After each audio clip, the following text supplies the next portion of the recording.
This episode of the WP Minute is brought to you by Pressable. You know what the best hosting feels like? Nothing. No panic alerts. No mystery downtime. No, hey, is the site down? Slack messages. That's the Pressable experience. WordPress hosting so reliable you forget it's even there. We keep your site fast, secure, and up 100% of the time, so you can get back to building, selling, blogging, or binging cat videos. No judgment, whatever you want to do. Go to Pressable.com/WP Minute and try hosting that disappears in all the right ways.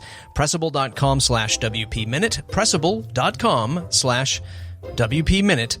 Thanks, Pressable, for supporting the show.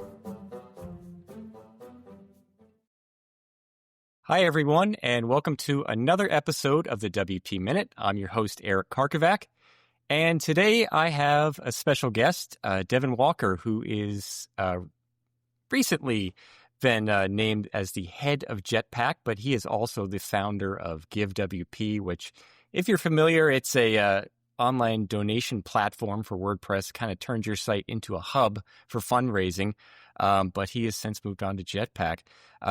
Devin, welcome to the WP Minute, and thanks for being on. Hey, thanks for having me. I'm looking forward to chatting about Jetpack and my history and all that. So, yeah, I imagine the last couple of weeks have been a little crazy for you. You had a blog post a couple of weeks ago announcing this big move. How's it gone for you? It's going well. Automatic is the largest company I've worked at since right out of college. So it's funny, like I left that large IT business, went to a small agency, then freelance, and then started growing Give. And by the time we were acquired by Liquid Web, we were around 25 people. Then went to Liquid Web, which if you count like the WordPress software business, was around 200 to 300, varying in between there. And now at Automatic, 1,000 plus. So it's kind of gone full circle. And it's good to get all sorts of different experiences with those size of organizations. Yeah, that is quite a little bit of a change, isn't it? And of course, Automatic's distributed, so it's folks all around the world. And how have you found the communication so far with that? I found it really, really great. I think you do have to make some adjustments in your schedule. That's nothing new to me. I've been in a distributed work environment for the last 15 years. And I like working at night. I got up pretty early this morning to be on a call also. So it's just built into my DNA now. And whether you're in India or Eastern Europe or Asian Pacific, we can make it work. And Slack is good for part of that. But then also what I've been impressed with at Automatic is the diligence of the teams to use P2, which if you've been in WordPress for a while, you likely know what that is. It's like their internal blogging system where it's great. It's really helped me come up to speed on Jetpack, the history of Jetpack. There's literally like the history of Jetpack written from 2011 onwards, which just was incredibly helpful for me. That's a lot to take in just a couple of weeks. So congratulations on it's not digging all into that. So don't be fooled on that. Well, I wanted to talk a little bit about your time with Give, and you said you were acquired by Liquid Web. What was that acquisition process like for you? And I mean, you stayed on after that, and sometimes founders don't. What was it like for you to kind of make that transition? Yeah, so when the pandemic hit, our business really took off. A lot of nonprofits and religious organizations were going online that had never been, or making a concerted effort to boost their online giving and fundraising tools and platforms. And WordPress was a natural fit for many of them. And then alongside that, we were a great fit.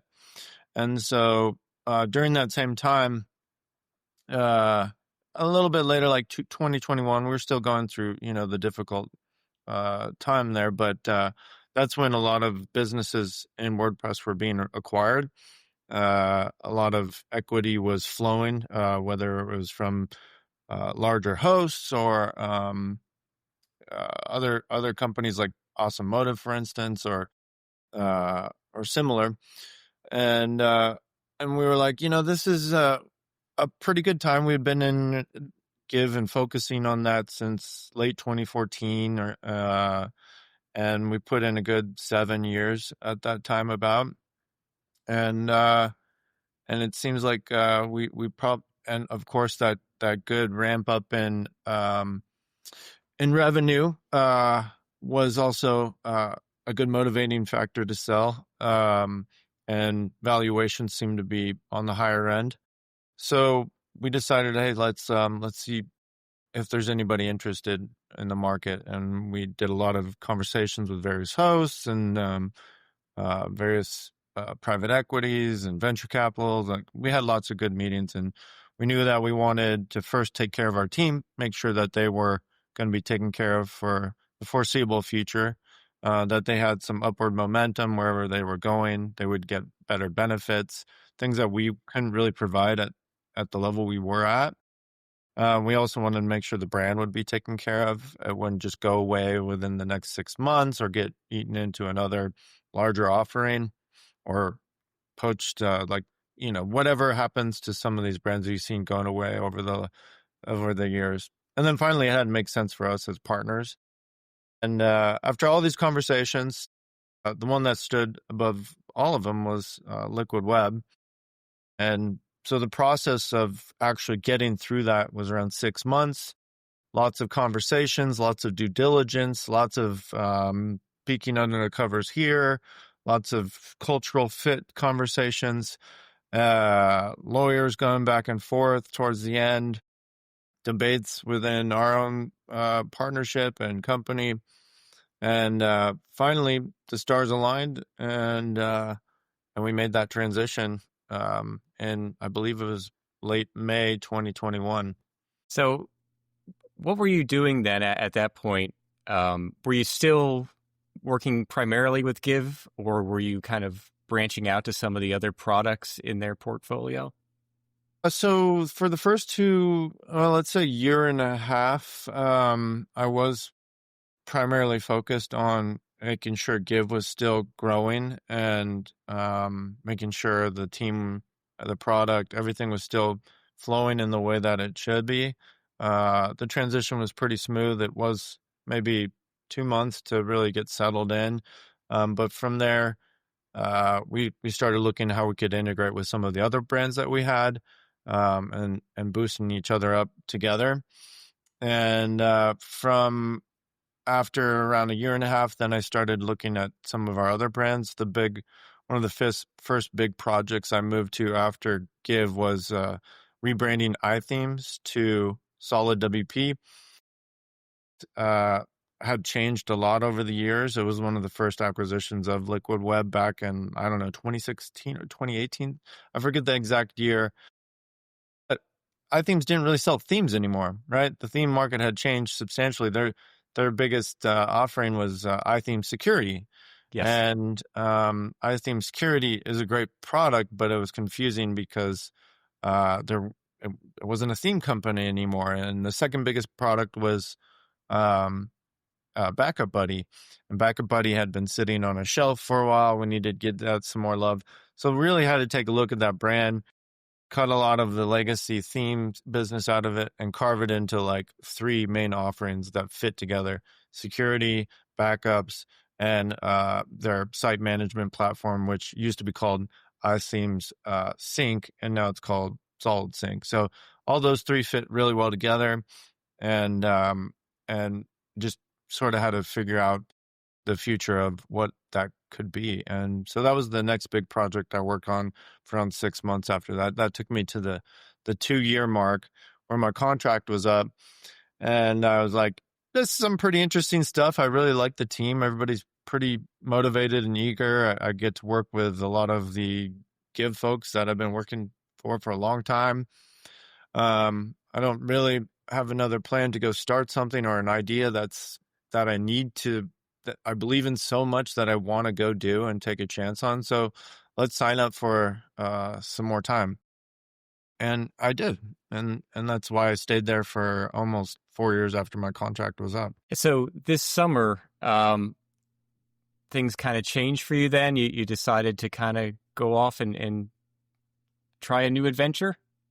Yeah. Well, I realized that WordPress is what I'm going to do with my life as far as the career wise goes.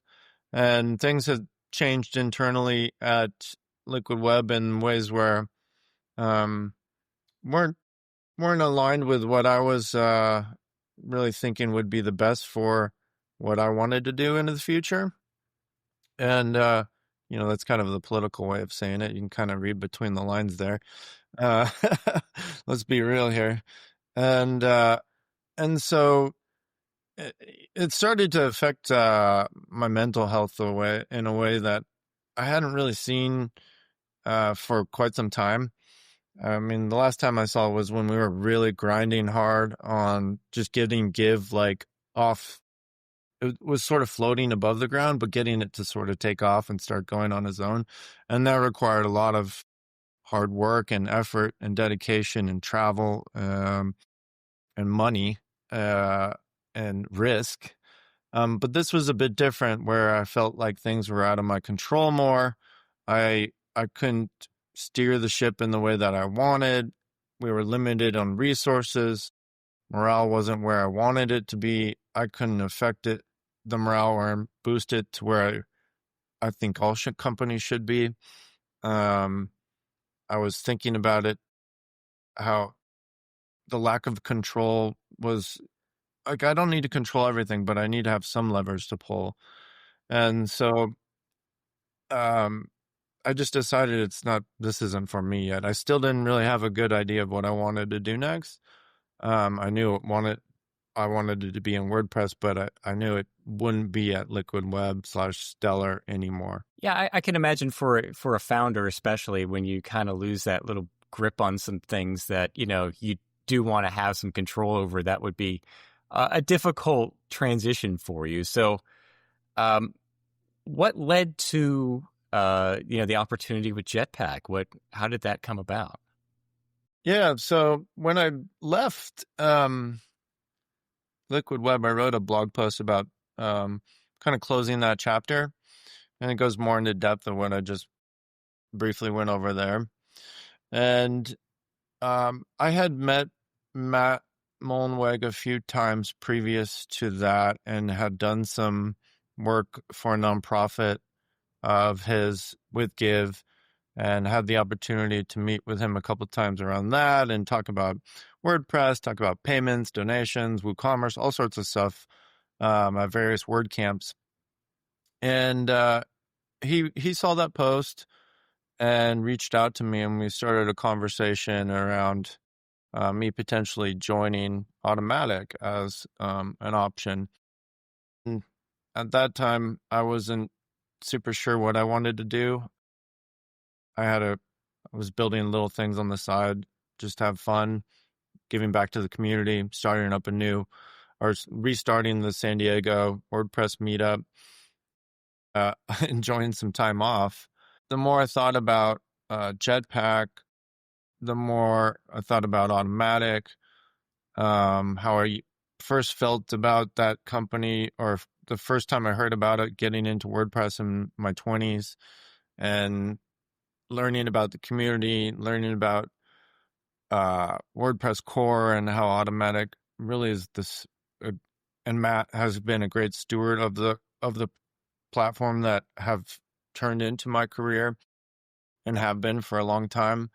I thought better and better about it, and the challenge there would be one that I'd be willing to take on, as long as I do have not all the control, of course, but some levers to pull to really think about Jetpack differently, build it in a way that hasn't been done in the last there's been a lot of stuff tried with that product, but then also market it and put it out there in a way that reimagines it and gives it some new light. And so that's what I'm hoping to do.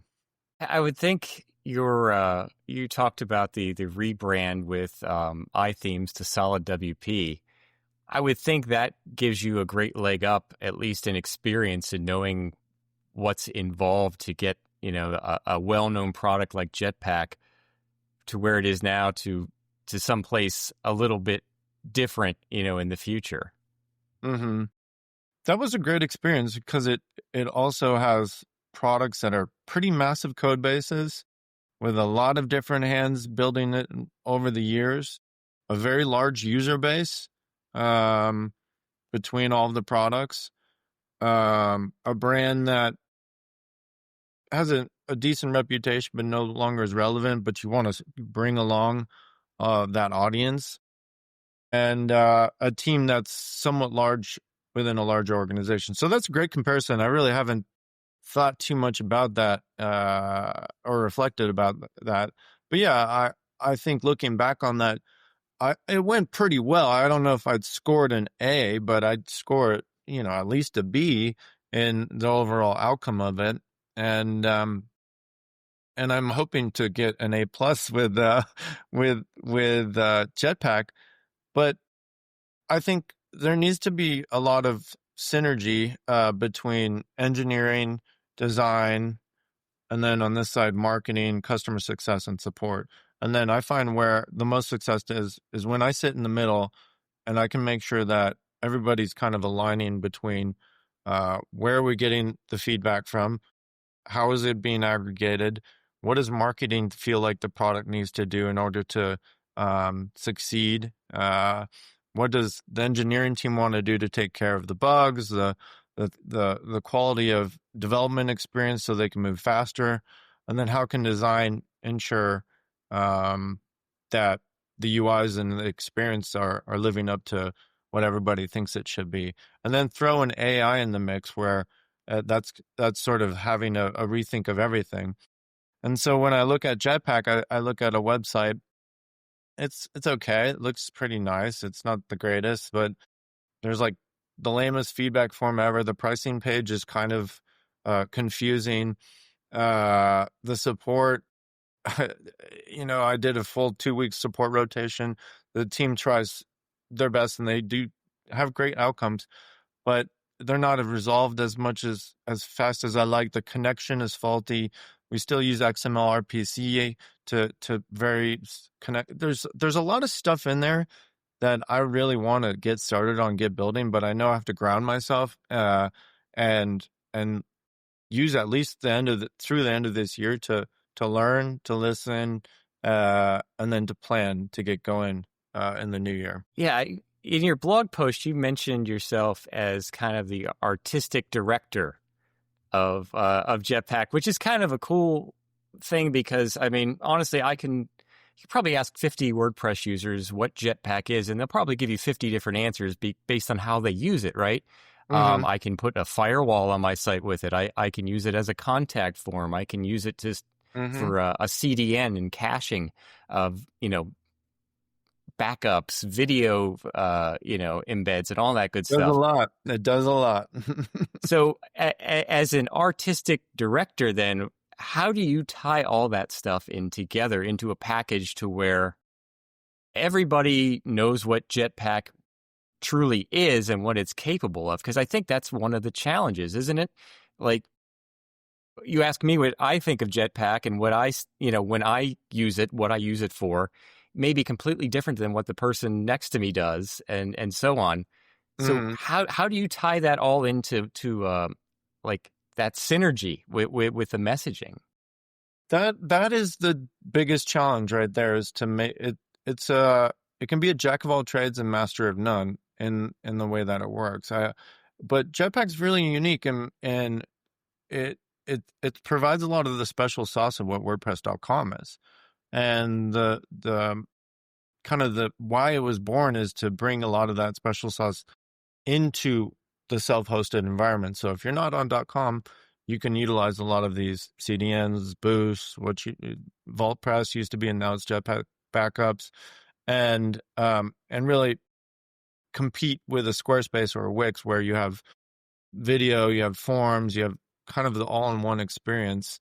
WordPress has it as it should be in a way where it's not tethered to core. You can kind of move faster along. Like it doesn't take 6 months to put an accordion block in it. You just kind of put it in there, right?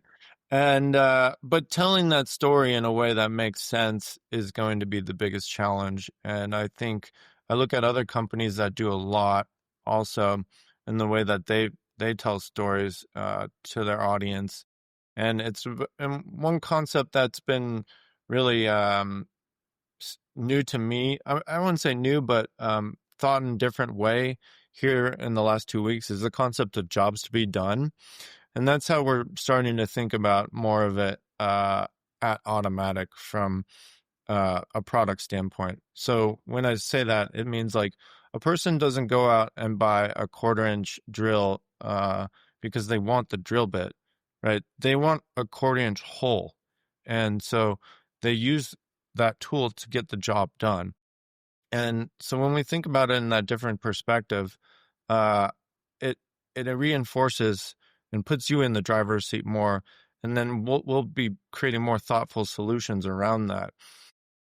Jetpack's done that a bit in the past. Like, it's gotten a lot of flack for slowing down the sites, being a monolith, being bloatware. And you see, like, you can now use individual plugins where you see fit. And not a lot of people know that. That wasn't really marketed well enough. But I see the future of Jetpack in order to get the growth where Matt wants it, and it should be at Automatic. There's going to have to be some aggressive moves that needs to happen, whether that's providing more of a developer experience, like think of it maybe like a Vercel of WordPress, or providing more of these kind of like Shopify like Squarespace tools that are done in a way that is much more intuitive than Jetpack is to this day, and more visual. Right now, when you get into Jetpack, it's toggle madness. Like you don't have a great experience for somebody like a beginner, right? And we really want to make that a lot easier, a lot more seamless, and a lot more satisfying. And AI can help with that too. So there's a lot of cool stuff with AI as well. So I know that was a lot. I don't have, you can see my mind is going all sorts of places right now, but that's really what then these next 2 months of the year is, so I can start grounding and landing some of these ideas and planning for them. Well, there's a lot to do, right? I mean, you talk about AI. Personally, I feel like that could be the best onboarding tool that WordPress has seen. I mean, we haven't even gotten there yet, but for a new user, WordPress is a lot. If you're not a professional developer, there's this big menu on the left side, but you can install something like Jetpack to make all these various tasks easier, or add things that, instead of adding 20 different plugins to my site, I can add Jetpack and have all these different functions as I need them. But people don't quite know that, right? So I think the onboarding experience maybe is something that could be, I guess, a game changer for you guys. Yeah, I think you right now we did like before I came on board, an onboarding push to just make it a little bit better and a little clearer when you're connecting. But I'm thinking, like you're thinking, taking it to a whole nother level and having it as that joyous entry point into WordPress, right? Not just throwing you into the admin, but asking you questions in a conversational way, or letting you prompt it and telling us what you need, and then bringing in and setting up and configuring it for you based on what your needs are and what job you need done, essentially. Let us know what you need, and then Jetpack and WordPress can take care of the rest.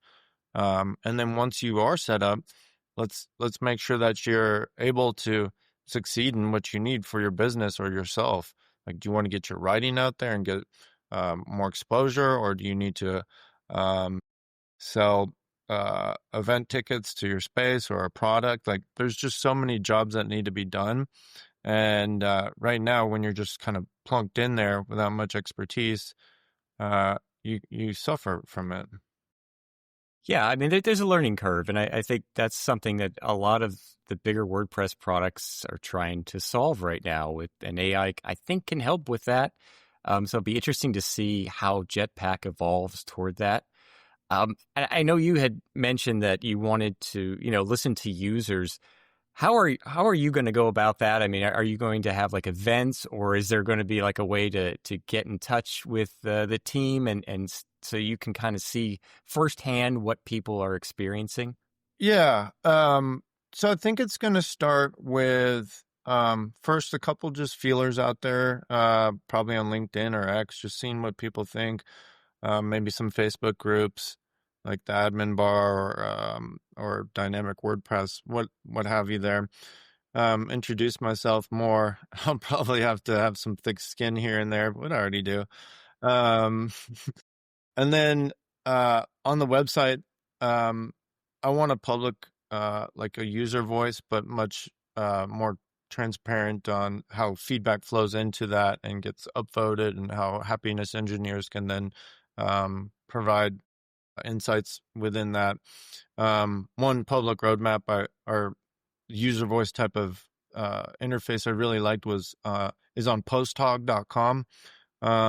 It's essentially an upvoting, but there's a lot more. It's tied to GitHub as well, so you can see if it's within a GitHub issue. You can track it along, bringing that more developer and expert user level to it if you are on that level. And then on top of that, a Facebook group. I can't believe there's not a Jetpack Facebook group yet. Yeah, but I want to create that. But also at the same time, I can't manage this all by myself. That's why I want to start with just me putting out feelers, some cool stuff for people to look at, some polls.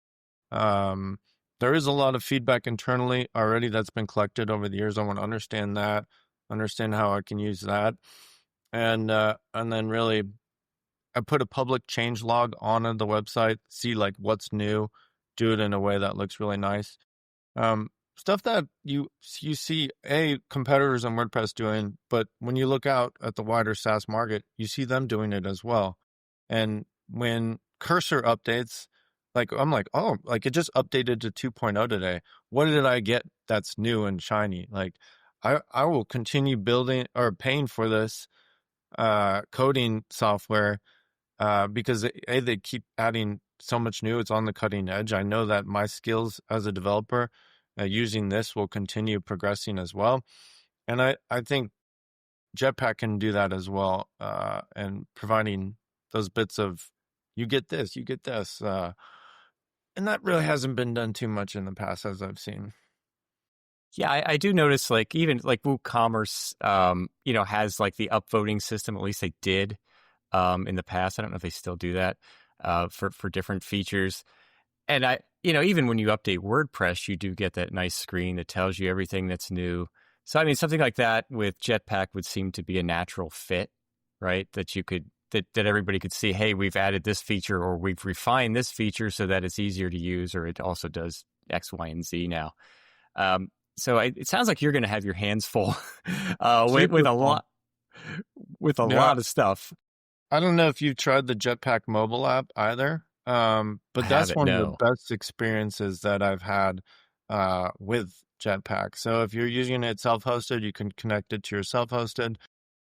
Also taps into .com, of course.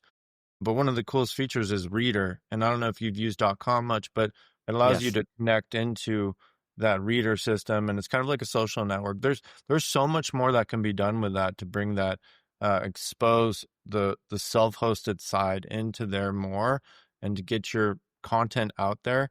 And there should be a commerce section of Reader as well. Maybe it's called Shoppers, or I don't know what it could be called, but there's a lot of untapped potential in all this. And there's 4 million active installs out there. And anytime you go to add new plugin, Jetpack's sitting right there as the number 2 featured plugin. There's no reason this business shouldn't be way like flying, right? And I'm going to fight for as hard as I can the tools that I need to get it done. But I'm really optimistic because I know folks like James LePage, he came in here maybe 6 months ago, 8 months ago. I don't know what it is, maybe a year. But anyways, he's just getting stuff done here. And really, I'm going to New York next week. There's 50 of us or so going out to the office. And it's all AI week. And that's all we're going to talk about. There's going to be all sorts of information and collaboration. And I'm going to sit down and talk to him and be like, how are you getting all this stuff done? And how can I learn from that and get it too? Because I'm going to fight tooth and nail for it. And, I'm not going to take no for an answer. And if I get delegated somewhere else, well, I've done pretty well in the past. So I can go on and do some other stuff. So I don't want to say that, but you know what I mean. Yeah, you've got a vision and you want to carry that out, right? Yeah, got to be set up for success. You know what I mean? So looking at the big picture, like if we're going like a year from now, we're approaching Halloween here. If we're looking at Halloween 2026, where would you like to see Jetpack compared to where it is today? Yeah, well, I think it's going to be a much better connection experience. When I have worked with the happiness engineers, the almost every other ticket, more than that, I'd say 75 to 80% of the tickets had to do with a connection issue. There was some sort of issue communicating between our cloud and their site. And it can't be that way. And whether it's their host is blocking XML RPC, we've created like this other version. There's just so much complexity in it that the baseline of the whole thing to work on self-hosted is for that connection to be stable. And there needs to be transparency when that connection isn't. You need to get the customer needs to know when it's not or what's happening. That's going to make our happiness engineers a lot more efficient. It's going to make the customers a lot more satisfied with the quality and uptime of the product. And so that's just baseline right there, right? Whether that means getting rid of XML RPC and writing the whole thing in REST, which already has a lot of RESTful methods and functions within it. I need to understand that more, but that's one. And that's probably a bigger task than I'm giving it. Two, the form building experience. We don't have conditional fields yet. We need conditional fields. That is something, there's no excuse in 2025 not to have that. So conditional fields, having that in there, a much better building experience where you have a form builder interface. Right now, when you build a form, you have to do it in a page or post that you see and build it right there. That's not like any traditional form builder out there, like Gravity Forms, our biggest competitors, right? The customers, our users are used to using it in an actual form builder isolated interface where you don't have all these blocks and it's not confusing. And so changing that experience so it's a much more traditional yet cutting edge way to do it. And then finally, improving our already existing AI integration, which if you've written with it, does an okay job, but it's getting old and it hasn't been touched as much as it should. That can be a lot more improved. And then finally, thinking about what the big next things are, right? Or not even just thinking about it, getting started on that and already have been started. Like whether that's called version 16 or whether it's a whole more aggressive approach, having that in the wheels going on that while also churning out and marketing the hell out of it and having a really nice website that's constantly updated and not just posting bullshit articles. That's all what I want to get going. So you're coming in to ruffle some feathers, right? You're not just going to let this thing sit there and rot. I mean, that's my job. Like, that's what Matt brought me in for, is bringing that outside perspective, being in the community, having done it before, not like getting like, I want to make some moves here and build the 10x this product essentially. And you can't do that by ho hum, I'll just do this little, let's add this little field here and change the color here. Yeah, I mean, it's a big job and it's, it sounds like a long-term commitment. So I definitely wish you well in all that. Thank you. So we'll wrap up here. I just want to thank you, Devin, for being a part of this. how can folks reach out to you and tell you all their Jetpack wishes and problems? Yeah. Okay. Check out my website, devin.org, devin.org, or on X/Twitter at interwebs, INNERWEBS. All right. Awesome. Well, thanks for being on, and thanks for letting us see what the future of Jetpack looks like. Thanks for having me, Art. And that's going to be it for our episode. I want to thank Devin again for being here. And thank you for watching and listening. Please visit us over at thewpminute.com/subscribe. You can get our newsletter. You can become a member, support our community, and all the content like our interview with Devin here. Thanks, and we'll see you next time.